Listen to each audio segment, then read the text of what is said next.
Sinong mag-aakala na ang nasa gitna ng palayan na basketball gym na ito ng Don Honorio Ventura State University o DABSU sa Bacolor, Pampanga, ngayon ay playing ground na ng pinakaabangang liga ng ating mga kababayan, ang Philippine Basketball Association o PBA. Sa unang serye ng mga laro na ginanap dito, kapuna-puna ang kumikinang na tabla at ang nakaimprentang Villa Bacolor.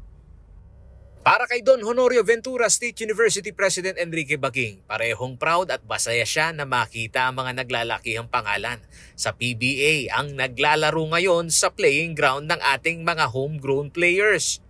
Well, of course, hindi lang naman ako ang masaya. The entire province of Pampanga should be proud of it. Dalawang sunod na ball game agad ng PBA ang rumatsada sa DABSU nitong September 1. Ayon kay Baking, dahil sa quarantine restriction sa Metro Manila, dito na ilalarga ang serye ng elimination round. Ngunit hindi naman umano talo dito ang DABSU dahil bukod sa promotion ng campus, may reasonabling rental fees naman silang napagkasunduan ng PBA Commissioner. Although this is government facilities, no?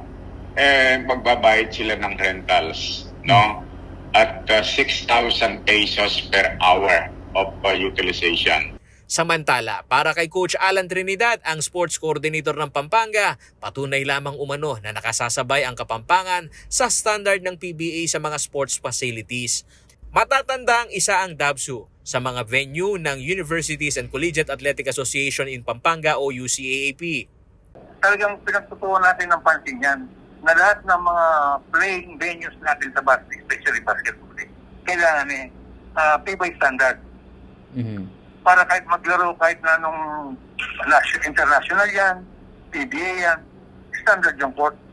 Gaya ng nakasanayan ng mga kabalen na sinusubaybayan ang maaksyong ball game ng UCAP, hindi lamang umano ang mga magagandang gym ng malalaking campus sa Pampanga ang magiging bukas ngayon sa PBA. Sinabi ni Coach Alan Trinidad na inihahanda na nila ang Brent Sigyao Convention Center dahil higit itong moderno ngayon at dito posibleng mangyari ang quarterfinals ng PBA. Actually nga, itong convention ay napakaganda na. Pinafinalize ko para sa PBA ng quarterfinals, semifinals, finals. Ang close coordination sa protocol ng PBA Bubble ay naiplansa na daw ng provincial government ng Pampanga.